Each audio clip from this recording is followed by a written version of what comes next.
మీ అందరికీ మరణాత.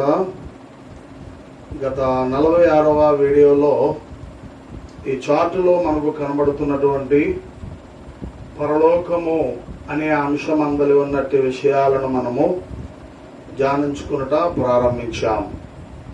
మొట్టమొదటిగా మహిమా సింహాసనము అనే అంశమును ధ్యానించుకున్నాం.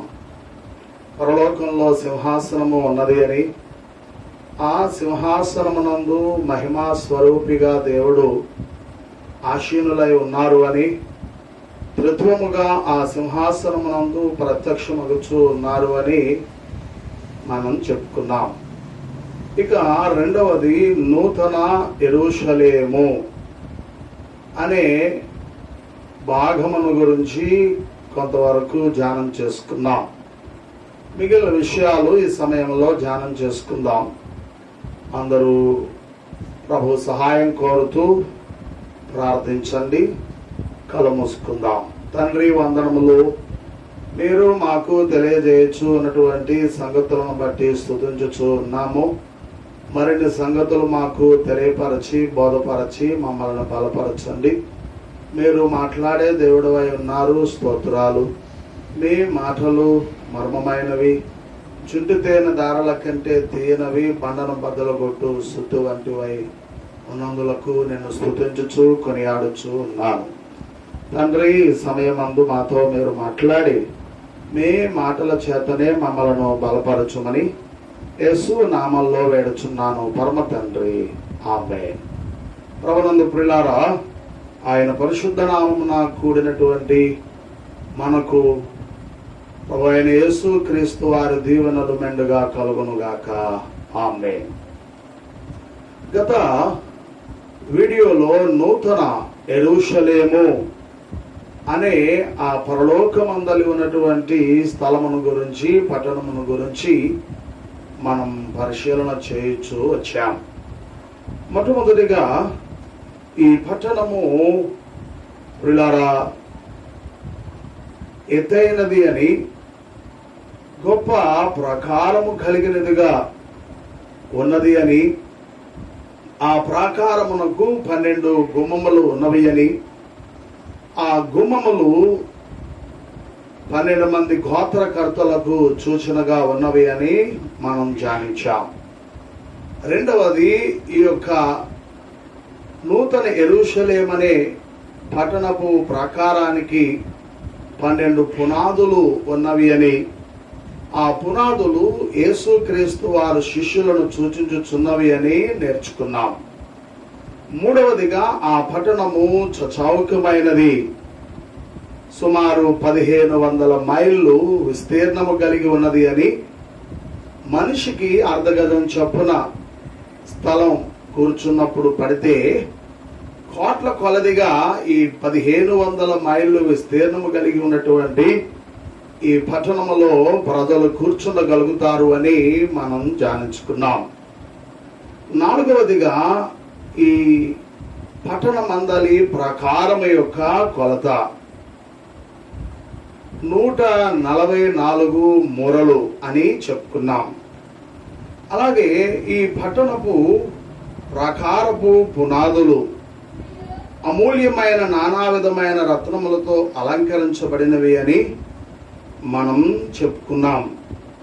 పిల్లారా, ఇక ఆరవదిగా మనం చూస్తే పట్టణపు గుమ్మములు 12 ముత్యములు ఆ గుమ్మములలో కనబడుచు ఉన్నవి అని, ముత్యము అనగా చెడు కల్మషము లేని జీవితమునకు సూచనే అని, ఎంతో శ్రమ పడితేనే గాని ముత్యము అనేది ప్రియులారా ఎలాగూ దొరకదో, అలాగే శ్రమలు అనుభవించితేనే తప్ప మహిమ దొరకదు అని, ముత్యం అనగా శ్రమ అని మనం ధ్యానించుకున్నాం. ఇక ఏడవదిగా చూస్తే ఈ పట్టణం అందలి కనబడేటటువంటి రాజవీధి పిల్లారా, అది శుద్ధ సవర్ణమైనదై స్వచ్ఛమైనదై స్ఫటికమును పోలినదిగా ఉన్నది అని మనం ధ్యానించుకున్నాం. ఇక ఎనిమిదవదిగా, ఈ పట్టణములో ఏ దేవాలయము లేదు. గొర్రెపిల్ల అయిన ప్రభు అయిన యేసు క్రీస్తు వారే ఈ పట్టణానికి దేవాలయమై ఉన్నారు అని ధ్యానించాం. 9వదిగా, పట్టణములో ప్రకాశించుటకు సూర్యుడైనను చంద్రుడైనను అవసరత లేదు. ప్రియులారా, గొర్రెపిల్లయే ఆ పట్టణానికి దీపమై ఉన్నారు అని మనం ధ్యానించుకున్నాం. ఇక 10వదిగా, జనములు దాని వెలుగును సంచరింతురు. ఈ నూతన యెరూషలేము అనే పట్టణపు వెలుగును సంచరింతురు. భూరాజులు తమ ప్రియులారా మహిమనందు తమ మహిమను దానిలోనికి తీసుకుని వత్తురు అనే విషయములను మనం ధ్యానం చేసుకున్నాం. 11వదిగా, ఈ పట్టణంలో రాత్రి లేదు అనేది చూచాం. ప్రియులారా, ఇంతవరకు మనం ధ్యానం చేసుకున్నాం. ఈ పట్టణంలో ఉండేది పెళ్లి కుమార్తె సంఘము అనేది మనం తెలుసుకున్నాం. ఈ పట్టణము అలంకార రూపముగా ప్రియులారా చెప్పబడి ఉన్నది. ఈ పట్టణమందలి ఉన్నటువంటి ప్రత్యేకతలన్నీ పెండ్లి కుమార్తె సంఘము కలిగి ఉండుట కనబడుచు ఉన్నది అని మనం ధ్యానం చేసుకుంటున్నాం. ఇకపోతే 12వదిగా, ప్రకటన గ్రంథము 21వ అధ్యాయము 20వ వచనాన్ని 26వ వచనాన్ని చూద్దాం. ప్రకటన గ్రంథము 21వ అధ్యాయం 26వ వచనంలో, జనములు తన మహిమను ఘనతను దానిలోనికి తీసుకుని వచ్చెదరు అనే మాట ఇక్కడ మనకు కనబడతా ఉంది.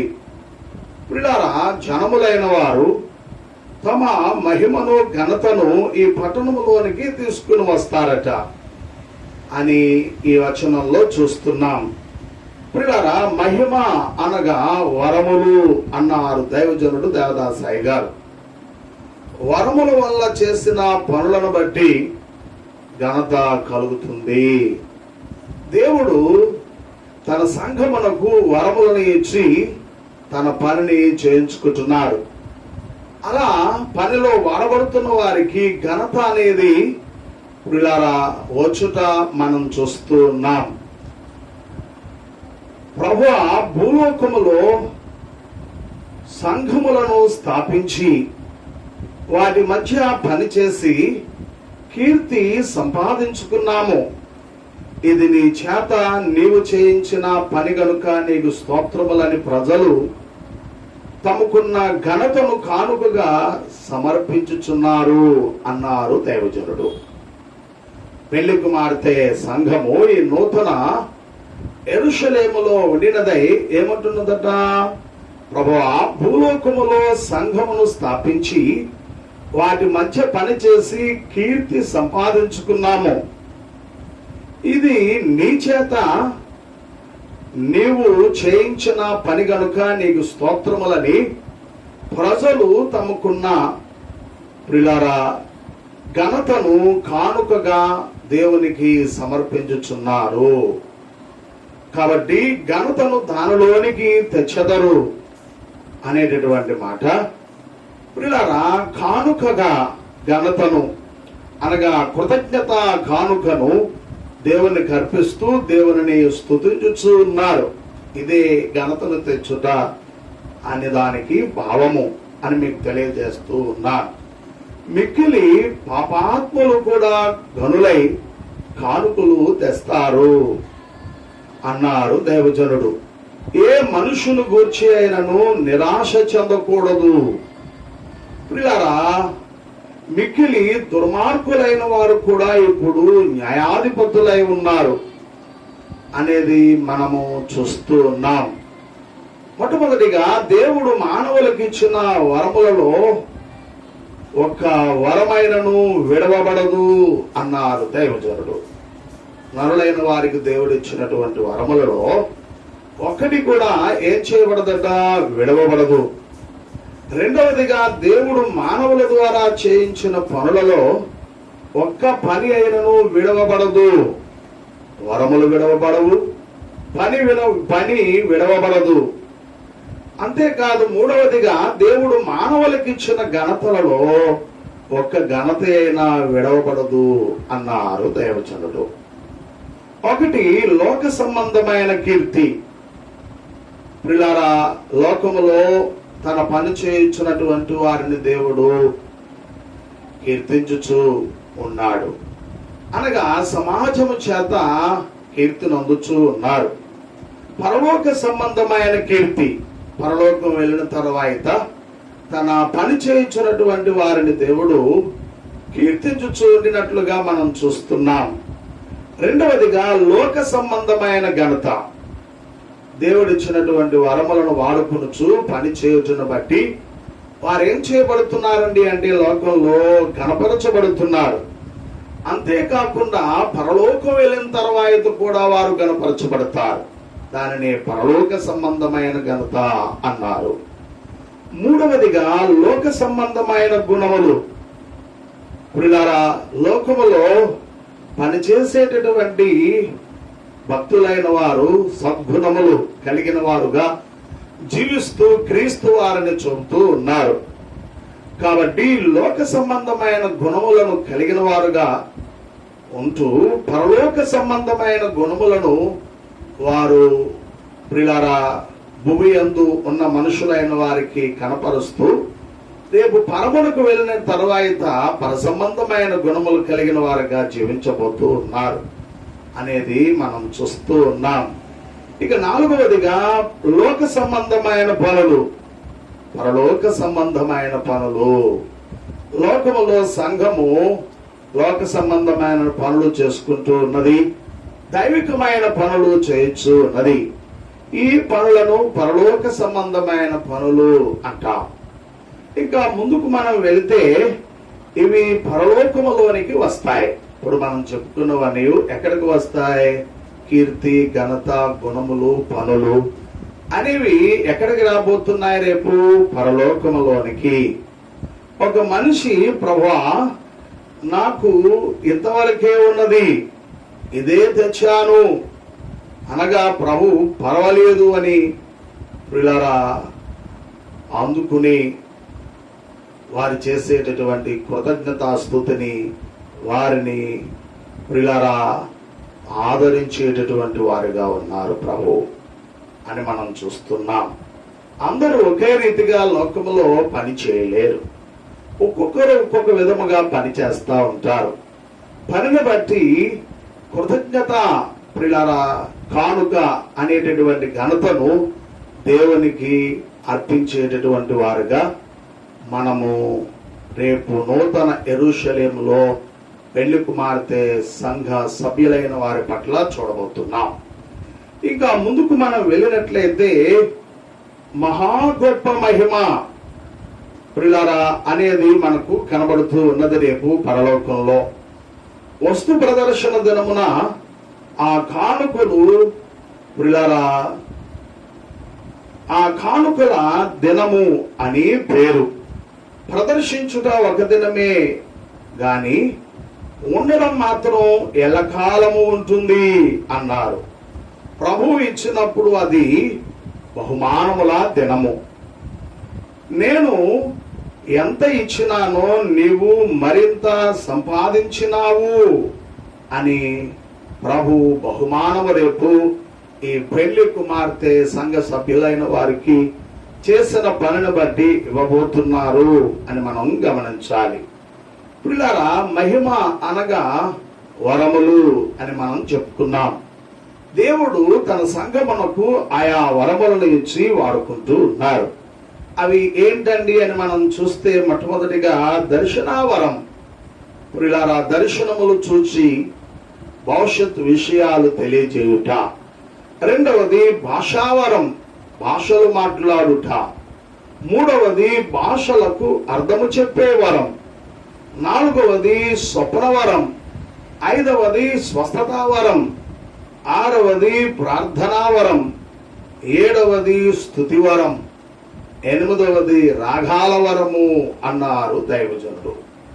ఈ వరములన్నీ కలిగిన వారు తమ కానుకలను పరలోకమునకు తెస్తారు అన్నారు. ఏ కానుకలు? స్తుతి అనే కానుకలు ప్రియులారా తీసుకుని వచ్చి దేవునికి సమర్పించబోతున్నారు. అదే జనములు తమ మహిమను ఘనతను దానిలోనికి తీసుకుని వత్తురు అన్న మాట యొక్క భావమై ఉన్నది అని మీకు మనవి చేయొచ్చు ఉన్నాను. ప్రియులారా, ఇంకా ముందుకు మనం వెళ్ళినట్లయితే మనం పరలోకానికి వెళ్ళినప్పుడు ఎన్నడూ వినని చూడని వారిని, ప్రియులారా ఎన్నడూ వినని వారిని అక్కడ మనం చూడబోతున్నాము అన్నారు దైవజనుడు. అంతేకాక అన్ని భాషల వారు, అన్ని జాతుల వారు, అన్ని మతముల వారు, అన్ని దేశములలోని వారు మారు మనసు పొందిన ఎడల అక్కడికి వస్తారు. వీరందరూ జనముల వరుసలోనికి చదివిన వచనంలో రాబోతూ ఉన్నారు అని మనం చూస్తూ ఉన్నాం. ఇక చివరిగా ఈ నూతన యెరూషలేం అనేటటువంటి యొక్క పట్టణములో గొర్రెపిల్ల యొక్క జీవ గ్రంథమందు రాయబడిన వారే దానిలో ప్రవేశిస్తారు.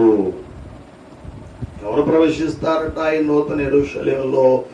గొర్రెపిల్ల యొక్క జీవ గ్రంథమందు రాయబడిన వారే ఈ పట్టణంలో ప్రవేశిస్తారు. గాని నిషిద్ధమైనది ఏదైనను, అసహ్యమైన దానిని, అబద్ధమైన దానిని జరిగించువాడు ఎవడైనను దానిలో ప్రవేశింపడు అన్నారు. ప్రియులారా, ఈ వచనమందు యోహాను గారు దర్శనంలో చూస్తూ అని మనం చూస్తూ ఉన్నాం. ప్రియులారా, నిషిద్ధమైనది అనగా ఎవరు ప్రవేశించరు? నిషిద్ధమైన దానిని జరిగించేవారు, అసహ్యమైన వాటిని జరిగించేవారు, అబద్ధమైన దానిని జరిగించేవారు ప్రియులారా ఈ పట్టణంలో ప్రవేశించలేరు. ఏ పట్టణంలో? నూతన యెరూషలేం అనే పట్టణంలో అని మనం చూస్తూ ఉన్నాం. ప్రియులారా, నిషిద్ధమైనది అంటే అక్కరలేనిది, అంతేకాదు చేయకూడనిది. చేయకూడనిది ఎవరైతే చేస్తూ ఉంటారో, అక్కరలేనిది ఎవరైతే జరిగిస్తూ ఉంటారో వారు ప్రవేశించలేరు. అంతేకాదు రాకూడని దాన్ని ఎవరు రప్పిస్తూ ఉంటారు. ప్రియులారా, తలపెట్టకూడనది ఎవరు తలంచుతూ ఉంటారు, అనకూడనది ఎవరైతే అంటూ ఉంటారో, కూడనది ఎవరైతే కూరుస్తూ ఉంటారో, దేవుడు వద్దనే దానిని ఏదైనాను కొంచెమైనా కలిగి ఉన్నవారు ఈ పరలోకమందలి నూతన ప్రియులారా యెరూషలేములో ప్రవేశించలేరు అని మనం గమనించవలసిన వారమై ఉన్నాం. ఇక రెండవదిగా అసహ్యమైన దానిని జరిగించేవారు.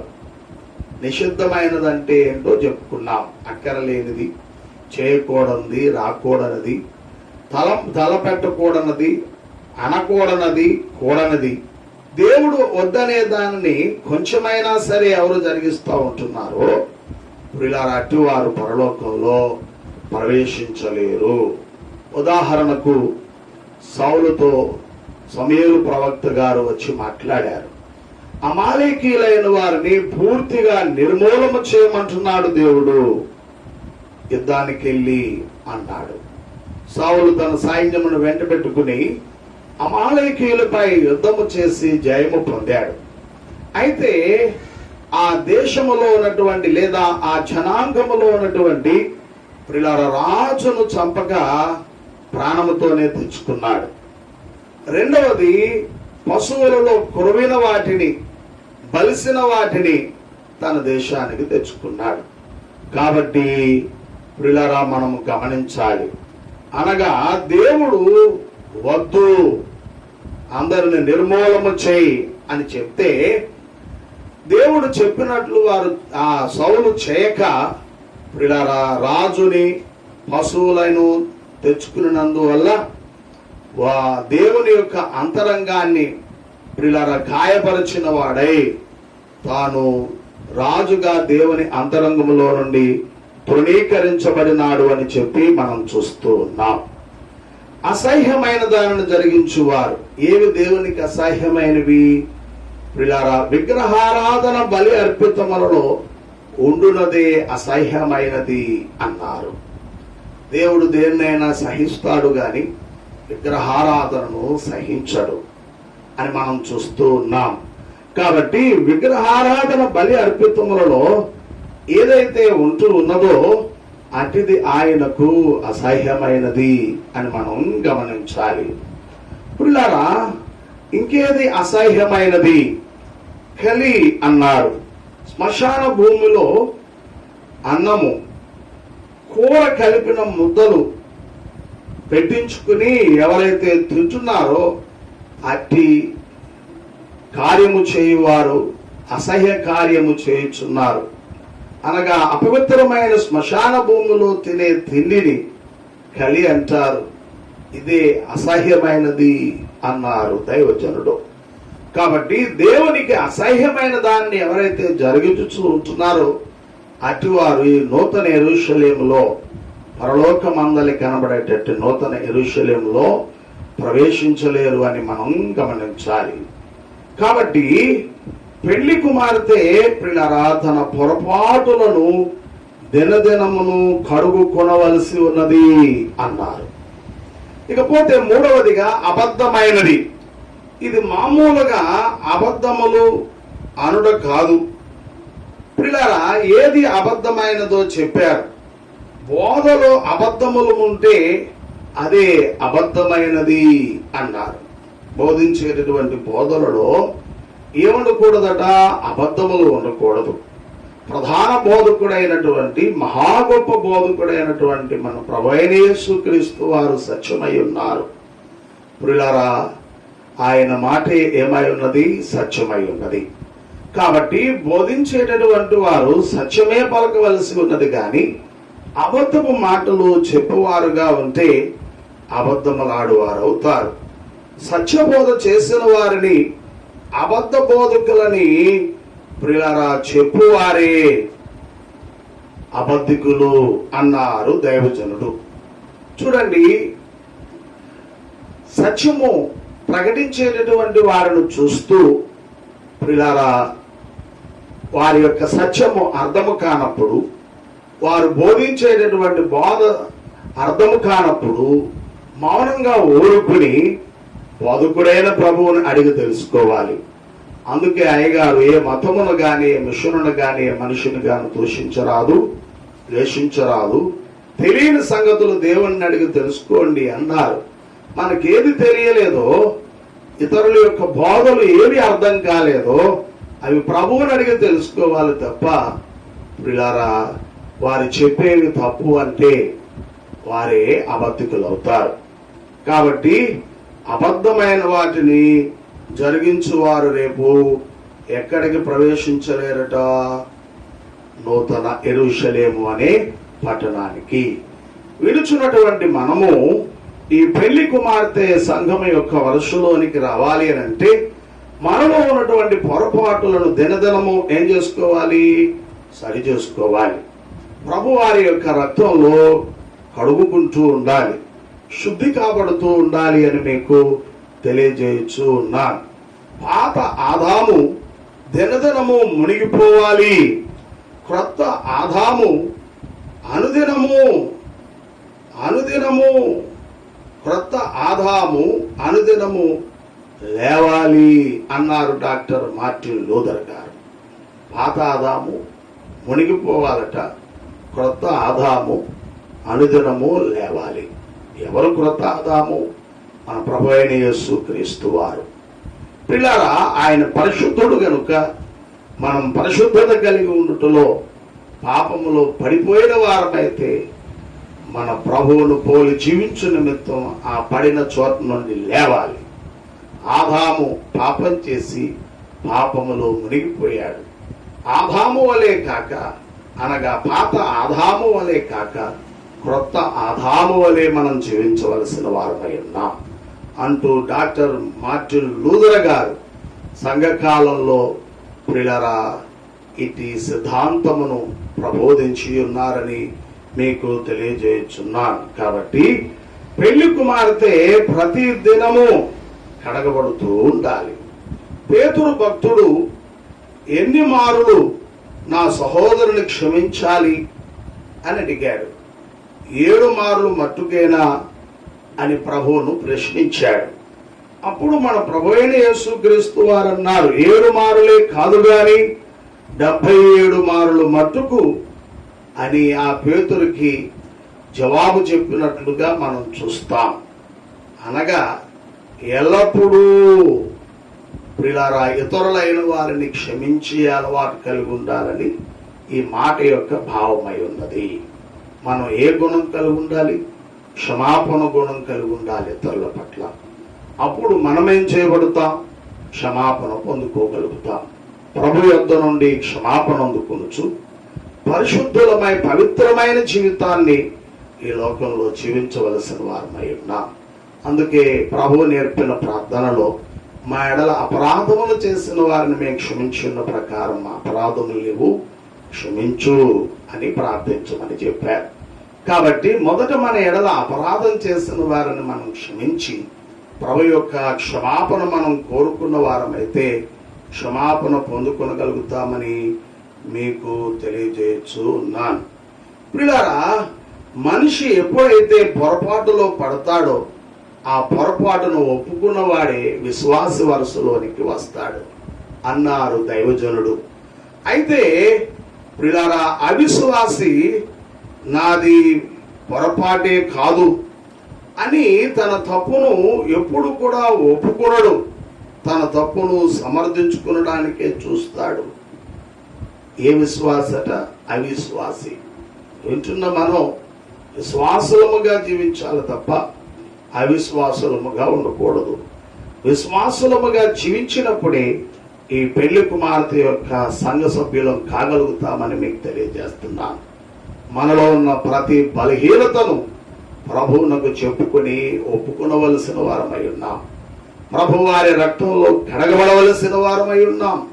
ప్రతి దినము శుద్ధులమై పరిశుద్ధులమై పెళ్లి కుమార్తె యొక్క వారసులోకి రావలసిన వారమై ఉన్నామని మీకు తెలియజేయుచున్నాను. కాబట్టి ప్రియులారా, ఈ 13 ప్రత్యేకతలు కలిగి ఉన్నది ఈ నూతన యెరూషలేము అనే పట్టణం. ఈ పట్టణమందలి కనబడుతున్నటువంటి పెళ్లి కుమార్తె సంఘమని మీకు తెలియజేయుచున్నాను. ఇట్టి ప్రత్యేకతలు కలిగి ఉన్నది కనుకనే ఈ చాటులో మనం చూస్తే ఇక్కడ పెళ్లి కుమార్తె ఉండును అని రాయబడింది. ఎక్కడట? మహిమ సింహాసనముయందు. ఎక్కడ? మహిమ సింహాసనముయందు. చూడండి, మన ప్రభు అన్నారు ఏమని? ప్రకటన గ్రంథము ప్రియులారా 3వ అధ్యాయము 21వ వచనంలో, నేను జయించి నా తండ్రితో కూడా ఆయన సింహాసనమునందు కూర్చుండి ఉన్న ప్రకారము జయించు వారిని నాతో కూడా నా సింహాసనమునందు కూర్చుండనిచ్చేదను అన్నారు. నేను ఎలాగైతే జయించి నా తండ్రి సింహాసనమునందు కూర్చుండి ఉన్నానో, జయించు వారిని నాతో కూడా నా తండ్రి సింహాసనమునందు కూర్చుండనిస్తాను. ఈ నూతన యెరూషలేము అనే పట్టణంలో ప్రవేశించినటువంటి పెళ్లి కుమార్తె సంఘం ఏం చేసింది? జయించింది. ఏం జయించింది? పాపమును, ప్రియులారా లోకమును అనగా లోకాశలను, 3వది సాతానును, 4వది శరీరమును జయించి జయ జీవితమును కలిగి ఉన్నది కనుక ప్రభువుతో పాటు ఎక్కడ కూర్చున్నదట? సింహాసనమునందు. ప్రియులారా, ప్రభు మహిమ సింహాసనాసీనులై ఉంటారు. ఆయన సింహాసనమునందు తన సంఘమును కూడా కూర్చుండనివ్వబోతున్నారు. ప్రియులారా, కూర్చుండేటట్టి ఆధిక్యత అనుగ్రహించబోతున్నారు. ఏ సంఘానికి? పెళ్లి కుమార్తె సంఘానికి. కాబట్టి పెళ్లి కుమార్తె యొక్క సంఘం యొక్క ప్రత్యేకత ఎంత గొప్పదో, ఈ ప్రత్యేకతలు మనం ఎంతగా చెప్పుకున్నాను ప్రియులారా, అవి ముగియబడవు అని ఎరిగి ఇట్టి ప్రత్యేకతలు కలిగి భూమి అందు జీవించవలసిన వారమై ఉన్నాం. ఇంతవరకు గత వీడియోలో ఇప్పటి వరకు మనం చెప్పుకున్న ఈ నూతన యెరూషలేములో ఉన్న పెళ్లి కుమార్తె సంఘము కలిగినటువంటి ప్రత్యేకతలు, ఆ పట్టణానికి ఉన్నటువంటి ప్రత్యేకతలు అని మనం గమనించుచున్నాం. ఇక 3వదిగా చూస్తే ఈ పరలోకంలో 4 జీవులు గాజు సముద్రము అనునది ఉన్నవి అంటూ కనబడతా ఉంది. గత వీడియోలో ఈ 4 జీవుల గురించి, గాజు సముద్రం గురించి ధ్యానం చేసుకున్నాం. మరలా వాటి వివరాన్ని ఇప్పుడు చెప్పలేను గాని, అనగా సమయం వృధా అవుతుంది కనుక ఒకసారి చెప్పడం జరిగింది కనుక జ్ఞాపకం చేసి ముందుకు వెళ్తాను. 6వ వచనం, ప్రకటన గ్రంథం 4వ అధ్యాయం 6వ వచనంలో, మరియు ఆ సింహాసనమును ఎదుట స్ఫటికమును పోలిన గాజు సముద్రము ఉన్నట్టుండెను. ఆ సింహాసనమునకు మధ్యను సింహాసనము చుట్టూను ముందు వెనక కనులతో నిండిన 4 జీవులు ఉండెను. సింహాసనం ఎదుట, అనగా మహిమ సింహాసనం ఎదుట ఏమున్నదట? గాజు సముద్రము ఉన్నది. ప్రియులారా, ఆ సింహాసనము ఎదుటను చుట్టూను ఏమున్నాయి? 4 జీవులు ఉన్నవి అనేది మనం చూస్తున్నాం. ఈ 4 జీవులు 4 రకాలుగా యోహాను గారికి కనిపించాయి. మొదటి జీవి సింహము వలెను, రెండవ జీవి దూడవలెను, మూడవ జీవి మనుషుని ముఖము వంటి ముఖము కలిగినదిగాను, 4వ జీవి ఎగురుచున్న పక్షరాజు వంటిదిగా కనబడినది అని మనం చెప్పుకున్నాం. ఈ 4 జీవుల యొక్క సవివరాన్ని గత వీడియోలో మీకు తెలియజేశాను. పిల్లరా, అవి మరి యూట్యూబ్లో అప్లోడ్ చేయబడి ఉన్నాయి కాబట్టి మీరు మీ సెల్ ఫోన్లో టైప్ చేసి నా మెయిల్ అడ్రస్కు అందులో మీరు చూడవచ్చు. పిల్లరా, ఈ 4 జీవులు పరలోకమందు ప్రార్థించే ప్రతినిధులుగా ఉన్నారు అని మనం చెప్పుకున్నాం. వీరు సృష్టి అంతటి నిమిత్తమై ఏం చేస్తా ఉన్నారు? దేవునికి ప్రార్థనలు. ఎప్పుడు చేస్తున్నారు? ఎల్లప్పుడూ, రాత్రింబగళ్ళు అని మనం చెప్పుకున్నాం. పిల్లరా, ఓ మాట జ్ఞాపకం చేస్తాను. సింహము అడవి జంతువులన్నిటి కొరకు, మృగములన్నిటి కొరకు ఏం చేస్తుంది అనుకున్నాం? ప్రార్థన చేస్తుంది. దూడ భూజంతువులన్నిటి కొరకు పిల్లరా ఏం చేస్తా ఉంది? ప్రార్థనలు చేస్తా ఉంది. 3వ జీవి మనుషులందరి కొరకు ప్రార్థనలు చేస్తా ఉంది. 4వ జీవి ఆకాశంలో పిల్లరా ఎగురుచున్నటువంటి పక్షుల కొరకు, జలచరముల కొరకు, సమస్త జీవరాశుల కొరకు ప్రార్థన చేస్తా ఉంది. దేవుడి ప్రార్థనలను ఆలకించి సృష్టి అంతటిని కాపాడడం, పోషించడం, సంరక్షించడం అనేది చేస్తున్నారు అని మనం చెప్పుకున్నాం. ఇకపోతే గాజు సముద్రము, దీనికి ప్రత్యక్ష సముద్రం అని పేరు పెట్టవచ్చునని దైవజనులు అన్న మాటను జ్ఞాపకం చేసుకున్నాం. పిల్లారా, ఈ 4 జీవులు అనబడేటట్టు వారు దేవదూతలు, పెళ్లి కుమార్తె యొక్క సంఘములో ఉన్నటువంటి పెద్దలైన వారు, ప్రార్థనా సమాజపు వారు ఈ గాజు సముద్రం వైపు చూస్తూ తండ్రి, కుమార, పరిశుద్ధాత్మలను వారు ఏం చెప్తున్నారో, ఏవేవి ఆలోచిస్తూ ఉన్నారో ప్రియారా తెలుసుకుంటా ఉన్నారు. దేన్ని చూచి? గాజు సముద్రమును చూచి. కాబట్టి ఇది ఏ సముద్రం అని పేరు అనుకున్నాం? ప్రత్యక్ష సముద్రం. కాబట్టి ఈ పరలోకములో 3వదిగా ఏం కనబడుతున్నాయి? 4 జీవులు, గాజు సముద్రము అని మనం చూస్తూ ఉన్నాం. ఇక 4వదిగా అతి పరిశుద్ధులు అనేటటువంటి వారు కనబడతా ఉన్నారు పైన. అతి పరిశుద్ధులు వీరెవరు? ఇప్పుడు కొంచెం జ్ఞాపకం చేసుకుందాం.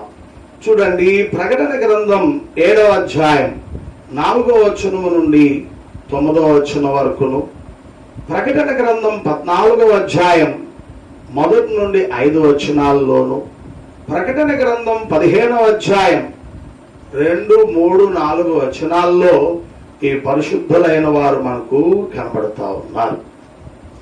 అయితే వీరు ప్రస్తుతము పరలోకములో లేరు గాని రాబో కాలంలో ఈ పరలోకంలో ప్రవేశించబోతూ ఉన్నారు. పిల్లారా, ఎవరు వీరు అనేది మనం చూస్తే, యేసు ప్రభు నేడో రేపో రాబోతూ ఉన్నారు. దీనిని ద్వితీయాగమనము అన్నారు, రెండవ రాకడ అన్నారు. పిల్లారా, మొదటిసారి అందరి కొరకు ఆయన వచ్చాడు, అనగా మనుషులందరినీ రక్షించిన నిమిత్తమై, రక్షణ కార్యక్రమమును జరిగించిన నిమిత్తమై ఈ భూమి మీదకు వచ్చారు. రెండవసారి ఇప్పుడు రాబోతున్నారు. ఎవరి కొరకండి అంటే రక్షించబడిన వారిని తీసుకుని పోవటం కొరకు. ప్రియులారా, రక్షించబడి పెళ్లి కుమార్తె యొక్క అంతస్తులో చేరి ఎవరు ఆయన రాకడ కొరకు సిద్ధపడి ఎదురు చూస్తూ ఉన్నారో అటు వారిని తీసుకుపోవడానికి ప్రభువు రాబోతూ ఉన్నారు. ప్రియులారా, ఆయన వచ్చినప్పుడు ఈ పెళ్లి కుమార్తె సంఘములో ఉన్నటువంటి వారు కొనుక్కోబడతారు. ఎక్కడికండి అంటే భూమి నుండి మధ్యాకాశమునకు అనేది మనం చూస్తున్నాం. ప్రియులారా, ఆ మధ్యాకాశమునకు కొనుక్కోబడినటువంటి వారిని ప్రభు పరలోకానికి నూతన యెరూషలేము అనే భాగమునకు తీసుకుని వెళ్తారు. అయితే కొనుక్కోబడక, ఎత్తబడక, ఆ ర్యాప్చర్లో పాలు పంపులు లేక ఎంతమంది అయితే భూమి మీద మిగిలిపోయారో వారందరూ 7 సంవత్సరాల పాటు శ్రమలు అనుభవిస్తారు. అవి ఏ శ్రమలండి అంటే మహాశ్రమలు అని బైబిల్ చెప్తా ఉంది. భూమి పుట్టినది మొదలుకొని అప్పటి వరకు అలాంటి శ్రమలు కలగలేదట. ఇక ముందుకు కలగబోవు అని ప్రభువైన యేసుక్రీస్తు వారు తెలియజేశారు. ఆ శ్రమల కాలంలో ప్రియులారా, భూమి యందు ఎవరెవరు ఉంటారండి అని మనం పరిశీలన చేస్తే, ఎత్తబడక ప్రియులారా విడవబడినటువంటి వారు ఎవరండి అని అంటే, మొట్టమొదటిగా దేవుని జనాంగము అని చెప్పబడినటువంటి ఇశ్రాయేలీయులు ఓడిపోతారు. రెండవదిగా నామకార్థ క్రైస్తవులు. ఎవరండి? నామకార్థ క్రైస్తవులైన వారు ఈ భూమి మీద ప్రియులారా విడవబడతారు లేదా ఉండిపోతారు. మూడవది ఇంకెవరు ఉంటారండి అని అంటే ప్రియులారా నాస్తికులైన వారు అనేది మనం గమనించవలసిన వారమై ఉన్నాం. ఎవరు? నాస్తికులైన వారు అనగా దేవుడు లేడను వారు అని మనం గమనించాలి. అలాగే ఇంకెవరు ఉంటారు? అన్య జనాంగము ఉండిపోతుంది ఈ భూమి మీద అని మనం గమనించాలి. ప్రియులారా, కాబట్టి ఈ ఉండిపోయినటువంటి జనములలో, మిగల్చబడినటువంటి జనములలో 7 సంవత్సరాల పాటు ఈ భూమి మీద శ్రమలు అనుభవించవలసినటువంటి ఈ ప్రజలలో కొందరు మారు మనసు పొంది రక్షించబడతారు. వీరిని పరిశుద్ధులు అన్నారు, అతి పరిశుద్ధులు అన్నారు అని మీకు తెలియజేయచ్చు ఉన్నాను. ప్రియులారా, ఈ విడవబడినటువంటి జనాంగములను పరిపాలించడానికి ప్రపంచ నియంత్రకుడు రాబోతున్నాడు. ఇతనికి అంత్యక్రీస్తు అని, క్రీస్తు విరోధి అని పేరు పెట్టబడినది. వీడు సాతాను కుమారుడుగా ప్రియులారా కనబడతా ఉంటాడు. సాతాను సంబంధిగా ప్రత్యక్షమవుతాడు. ప్రపంచ దేశములను ఇతగాడు పరిపాలించబోతూ ఉన్నాడు అని బైబిల్ చెప్తా ఉంది. ఎప్పుడండి అంటే ఈ 7 ఏండ్ల మహాశ్రమల కాలం అప్పుడు అని మీకు తెలియజేయుచున్నాను. ఆ శ్రమల కాలంలో అంత్యక్రీస్తు పరిపాలన జరిగించుచున్నటువంటి దినములలో కొందరు మారు మనసు పొంది రక్షించబడతారు. వీరిని శ్రమకాల పరిశుద్ధులని, అతి పరిశుద్ధులని అన్నారు. వీరు ఎవరెవరు, ఎంతమంది అనేది మనం ధ్యానములోనికి వెళితే, మొట్టమొదటిగా ప్రియులారా ఎవరు కనబడుతున్నారండి అంటే ఇశ్రాయేలీయులలో నుండి 12 గోత్రాల వారు ప్రియులారా మనకు కనబడతా ఉన్నారు. ఇశ్రాయేలీయులు అనేటటువంటి జనులు దేవుని జనులని, దేవుని ప్రజలని, దైవ జనాంగమని, ఏర్పాటు జనాంగమని ప్రియులారా ఆది నుండి వారికి పేర్లు పెట్టబడుట మనం చూస్తూ ఉన్నాం. అయితే వీరికి దేవుడు తన ప్రియ కుమారుడైన యేసుక్రీస్తు వారిని రాజుగా అనుగ్రహించి ఉన్నారు. అయితే ఈ ప్రజలు ఆయనను రాజుగా అంగీకరించక, అనుగ్రహించబడిన యేసయ్యను అంగీకరించక నిరాకరించి తృణీకరించారు. అంతేకాక సిలువ వేసి చంపారు అని మనం చూస్తూ ఉన్నాం. ప్రియులారా, అందువలన రక్షణ అనేది యూదులలో నుండే సమస్త మానవాళికి కలుగుతా ఉంది. యూదులైన వీరు, ఇశ్రాయేలీయులైన వీరు అనుగ్రహించబడినటువంటి ప్రభు అయిన యేసుక్రీస్తు అనే రక్షకుని తృణీకరించడం ద్వారా యూదేతరులమై ఉన్న మనందరికీ రక్షణ లభించినది అని బైబిల్ చెప్తా ఉంది. ఆ యూదేతరులు అయినటువంటి సమస్త మానవులు ఎవరైతే యేసుక్రీస్తు వారిని నమ్ముకుని బాప్తిసం పొంది రక్షించబడుతున్నారో వారు క్రైస్తవులుగా చెప్పబడతా ఉన్నారు. ప్రియులారా అని మనం చూస్తూ ఉన్నాం.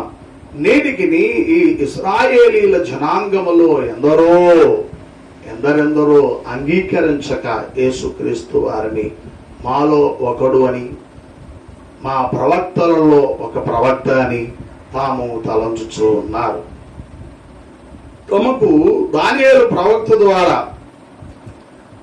ప్రకటించబడిన ఆ మెషియా అనేటువంటి క్రీస్తు అనుగ్రహించబడినాడు అని వారు విశ్వసించక తృణీకరించి సిలువ వేసి చంపి ఉన్నారు. అయితే రేపు యేసుక్రీస్తు వారి ఆగమనం జరిగిన తక్షణమున ప్రియులారా, అంత్యక్రీస్తు ఈ భూమి మీద 7 సంవత్సరాలు పరిపాలిస్తాడని కొద్దిగా మనం జ్ఞాపకం చేసుకున్నాం. ఈ అంత్యక్రీస్తునే వారు క్రీస్తుగా నమ్ముతారు. అంత్యక్రీస్తునే క్రీస్తు అని నమ్ముతారు. కాబట్టి అంత్యక్రీస్తు తను నమ్మినటువంటి ఈ ఇశ్రాయేలీల జనాంగము జోలికి పోక ప్రియులారా 3.5 సంవత్సరాల పాటు, ఆ 7 సంవత్సరాల కాలంలో 3.5 సంవత్సరాల పాటు వారిని హింసించక, వారి జోలికి వెళ్ళక ప్రపంచ ప్రజలలో నామకార్థ క్రైస్తవులుగా విడవబడి ఎంతమంది అయితే ఉండిపోయారో, క్రీస్తు సంబంధులుగా ఎంతమంది అయితే కనబడుతున్నారో అటు వారిని హింసిస్తూ, బాధిస్తూ, శ్రమలు పెడుతూ వస్తూ ఉంటాడు. 3.5 సంవత్సరములు గడిచిన పిదప దేవుడు వారి మనోనేత్రాలు తెరుస్తాడు. వారికి అర్థమవుతుంది ఇతడు క్రీస్తు కాదు, క్రీస్తు విరోధి అని. తద్వారా అంత్యక్రీస్తు చేతిలో వీరు హింసించబడతారు.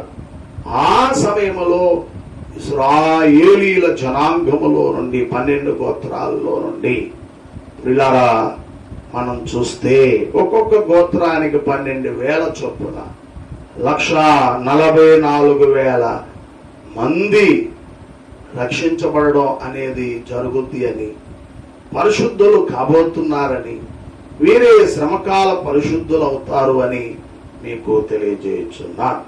ఇక్కడ మనకు గోత్రాలు కనబడుతున్నాయి. యోధా గోత్రంలో 12,000 మంది, రూబేను గోత్రంలో 12,000 మంది, గాదు గోత్రంలో 12,000 మంది, ఆషేరు గోత్రంలో నఫ్తాలి, మనస్సే, సిమియోను, లేవి, ఇస్సాకారు, జబులూను, యోసేపు, బెన్యామీను అనేటట్టి గోత్రాలలో ఒక్కొక్క గోత్రంలో 12,000 మంది చొప్పున వీళ్ళారా రక్షించబడబోతున్నారు, పరిశుద్ధులు కాబోతూ ఉన్నారు అని మీకు తెలియజేయచ్చు ఉన్నారు.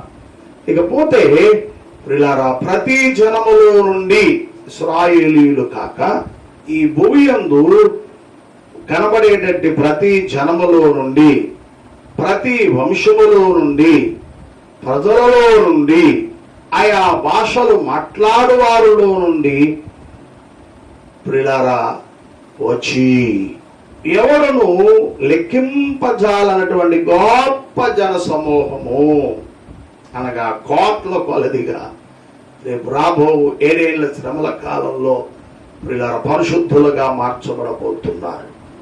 అనగా పరిశుద్ధుడైన యేసుక్రీస్తు వారినందు విశ్వాసం ఉంచి రక్షించబడి తమ బలహీనతలను వీడి ప్రభు చేత బలపరచబడి పరిశుద్ధుల వరుసలోకి రాబోతున్నారు. వింటున్న వారులారా, వీరిని శ్రమకాల పరిశుద్ధులనియు అతి పరిశుద్ధులనియు గ్రంథం చెప్తూ ఉన్నది కనుక వింటున్నటువంటి మనం పరిశుద్ధులముగా ఉన్నామా, అపవిత్రులముగా ఉన్నామా, అనగా పాపులంగా ఉన్నామా, ఎవరు మట్టుకు వాళ్ళని పరిశీలన చేసుకుని ప్రశ్నించుకుని పాపులముగా ఉంటే ఇప్పుడే మన పాపమును విడిచిపెట్టి ప్రభు రక్తంలో కడగబడి పరిశుద్ధులంగా జీవిస్తూ దినదినము ఆయన చిందించిన రక్తంలో శుద్ధిగా పడుతూ పవిత్రతను కాపాడుకుంటూ పెళ్లి కుమార్తె యొక్క వరసలోకి ఈ పరిశుద్ధుల వరుసలోనికి మనం వచ్చి జీవిద్దాం.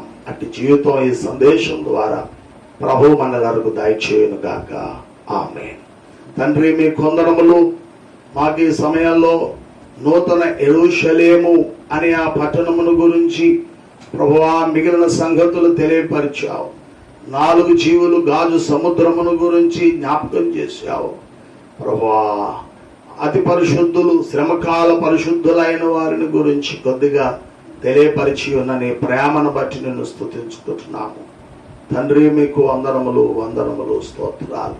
ఈ మాటలను మేము పెడచెవిని పెట్టక పరిశుద్ధతను ప్రేమించి మాకు తెలిసిన ప్రతి పాపమును మాని పవిత్రత కలిగి పరిశుద్ధత కలిగి పాపములు విడిచిపెట్టి నీ రక్తంలో రోజు కడగబడుతూ పరిశుద్ధంగా జీవించేటువంటి ధన్యత బోధ చేసిన నాకు, వింటున్న మీ పిల్లలందరికీ అనుగ్రహించి మహిమనందుమని, మమ్మల్ని పరిశుద్ధుల వరుసలోకి తీసుకురమ్మని, పరిశుద్ధులంగా మేము జీవిస్తూ ఈ లోకమందు జీవించగలిగేటట్టు ధన్యతను అనుగ్రహించమని మాకై ఇచ్చిన ఈ మాటలను బట్టి నిన్ను మహిమపరుచుకుంటూ యేసు నామములో వేడుచున్నాను పరమ తండ్రి.